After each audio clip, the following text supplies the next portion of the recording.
Hello everyone and welcome to Funky Lab Rat, an exclusive PSN game developed by French studio Hydravision, which mixes platforming and puzzle solving via time manipulation.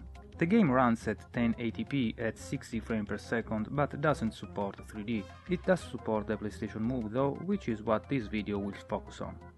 Let's see what you can do with it and how.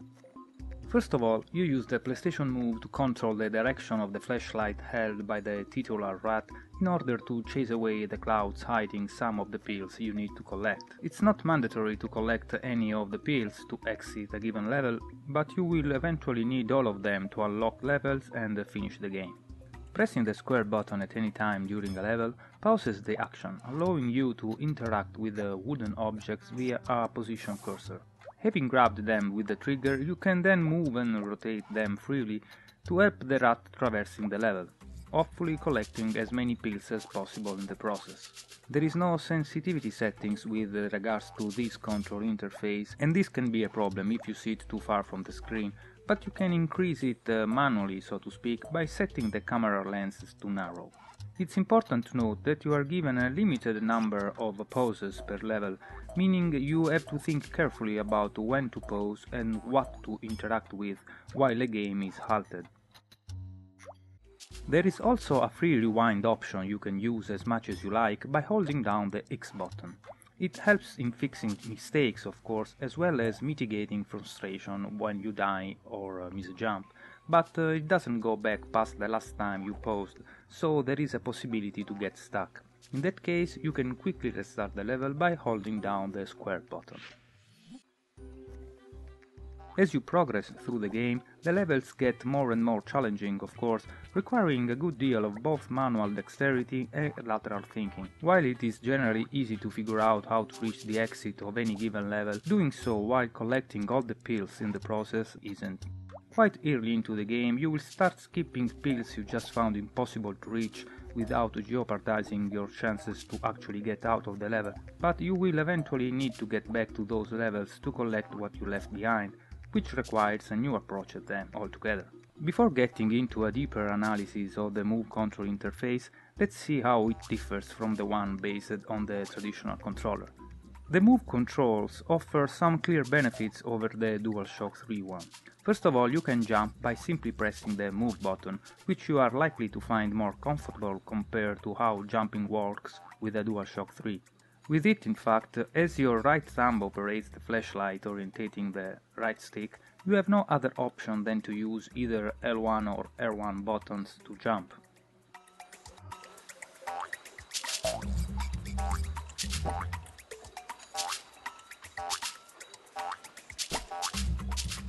When it comes to object manipulation, the Move interface clearly wins the face-off, albeit not by a big margin, thanks to the nice speed the left stick controlled pointer moves at.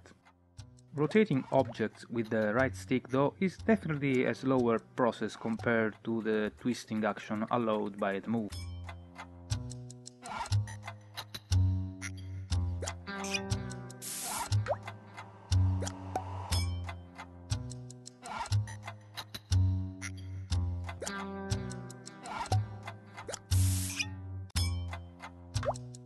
Okay, now let's get a little bit more technical. This is the calibration screen, and all you are asked to do is to place the sphere in the circle and press the select button.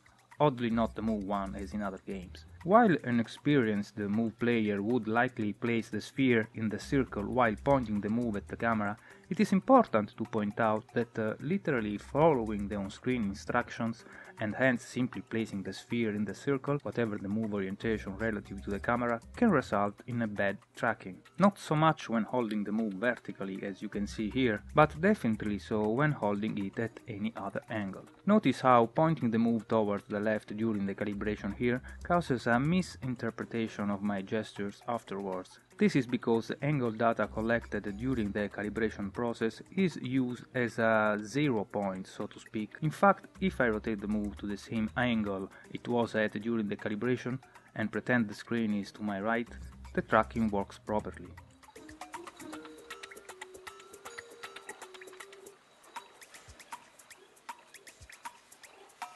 The same applies when pointing the Move the other way. While this is not a big of an issue, as you are likely to point the move towards the screen regardless of what the on-screen instructions specify, I think a little more clarity in the calibration description should be considered, especially in these early move days. As to how the flashlight controls work under the hood, I believe what you are actually controlling here is an invisible pointer to which the light beam is connected to, and that moves around relative to the position of the game protagonist. It's pretty obvious it's not just detecting angle, because as you change the distance between the invisible pointer and the rat, so does the correspondence between a move tilting angle and the flashlight one.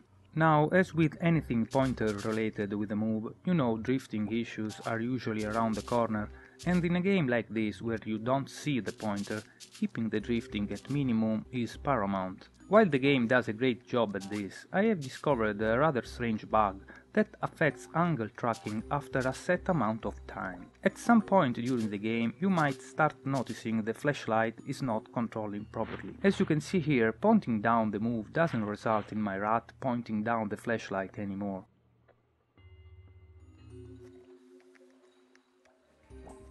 It seems like the 0 point I mentioned before during the calibration phase has changed somehow.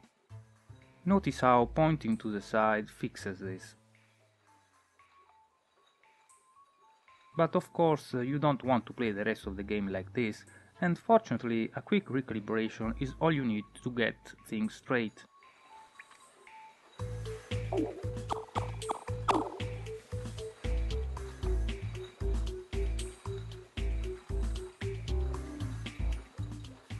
But why is this happening to begin with? Well, there is definitely something odd going on with the PSI camera. At some point during the game you might start noticing the red LED on the PSI camera blinking whenever the move sphere changes color, which happens a lot in this game. As you know, when the red LED is on, it means the eye ain't seeing the sphere. So what we have here is the camera losing track of the sphere for milliseconds each time the color changes, which is something I assume generates errors, especially if the move happens to be moving while the blinking occurs. The odd thing is that this blinking only begins about 75 minutes from the PS3 system startup. Start the system, launch the game, and about 75 minutes in the camera will start blinking. Start the system, play anything else, or leave it idle for about 75 minutes, and upon starting Funky Lab Rat, the LED will be blinking right away. I tried disconnecting and reconnecting the camera. I tried a different camera. I even tried different moves. Nothing changes. You have to turn the PS3 off and back on again to stop the blinking.